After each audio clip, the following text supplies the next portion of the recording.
Hi, I'm Carol Anderson, and this is Scales Aren't Just a Fish Thing.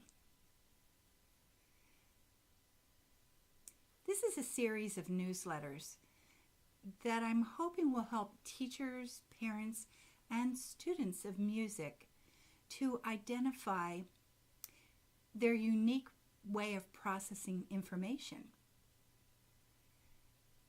My hope is to offer some insight to you to help you to discover what your strengths are so that you don't go running after your weaknesses. We all admire the strengths of someone else, but they're not our strengths. And what comes easy to us sometimes seems like something we just put aside, but it really is something we should cultivate. And my hope is to help you to discover what those little things are that make you so unique. Now, this newsletter is about practice, a little thought on a little change. You don't play an instrument well by doing certain things.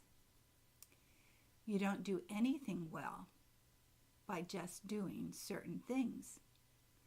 You play well by doing certain things in a certain way. Here's a quick example. I know what my goal is if I want to climb a mountain.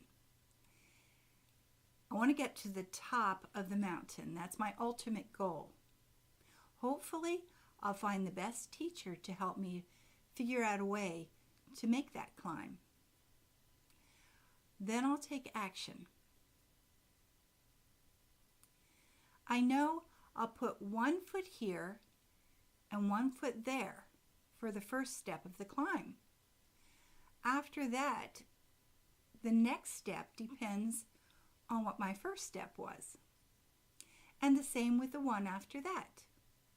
And finally, after some hard work, I'll reach my goal. Now, the art of mastering a goal, whether it be in practice, even for a week, that is a goal.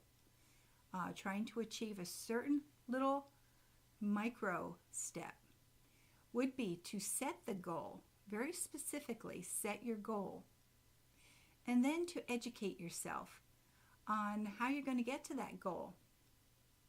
Take action, adjust to the change, take action, and adjust to the change. Eventually, you're going to turn around and your goal is going to be accomplished.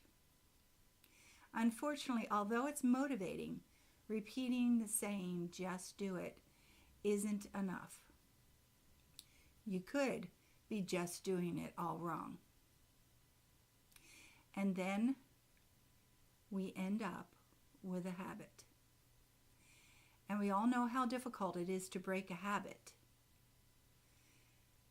A habit is actually far more difficult and truthfully dangerous to deal with than not doing the exercise in the first place. I know I'll get a lot of emails on that one from teachers, but it's true. It is better not to practice improperly than it is to play something wrong over and over again throughout the week and then discover that it was incorrect or an incorrect technique or something, and then end up having to try to change that when it's already become a habit.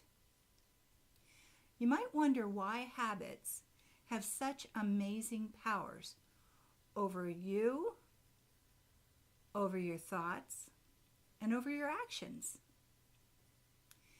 The first time you do something, you find pleasure in it, and it is an experience that's in the frontal cortex of your brain, that's right above your forehead and your eyebrows. The next time you experience that same event or activity or food or what, the brain waves start to inch their way back to the middle of your brain where obsessions and habits hide out. They actually groove a little path, a little road in that part of the brain. Now, we're still responsible for our choices, but it's sure tough to try to fight something so well established. So I say, don't fight it. Why put the mental and the emotional energy into fighting something, no matter whether it is negative or positive attention? It's still food for a habit. If you think about something negative or some unwanted habit, you are looking backward. For progress and for reaching a goal, we have to look forward. Now, I'm not saying to let a habit rule us, but the best way to defeat a habit is through neglect. What I'm trying to say is very simple, but I think it's profound. Create another habit, one that is so powerful that it trumps the old one and makes it obsolete. Then, with something more powerful and more beneficial, plan your attack. Now, the way I plan my attack is to link my new habit with something that I'm already doing. Now, when we're planning our attack, that doesn't mean to include blame shifting. No one else is responsible for our habits. Remember, there's one constant here, and it's ourselves. Now, here's an extra thought. It's much easier to fight a monster in your closet if you already have a flashlight in your pocket. And what I mean by that is that when things don't work out the way you had planned them, have an escape plan, a plan B that's very well thought out as well, and then you can reach your goal through that path. Be aware that failure is just part of the process because it's on the same road as success. And when we get to the point where we're talking about specific ways that we process our information, you're going to find out that as we start to process information, it will appear as though we're going through failures, when actually it's just the way our brain is sorting things. The satisfaction might be in the accomplishment, but the enjoyment and the pleasure is in the process.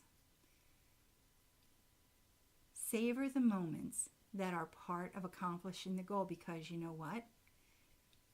As soon as you reach that goal, you're going to be looking for another mountain to climb that's a little bit higher and a little bit more of a challenge.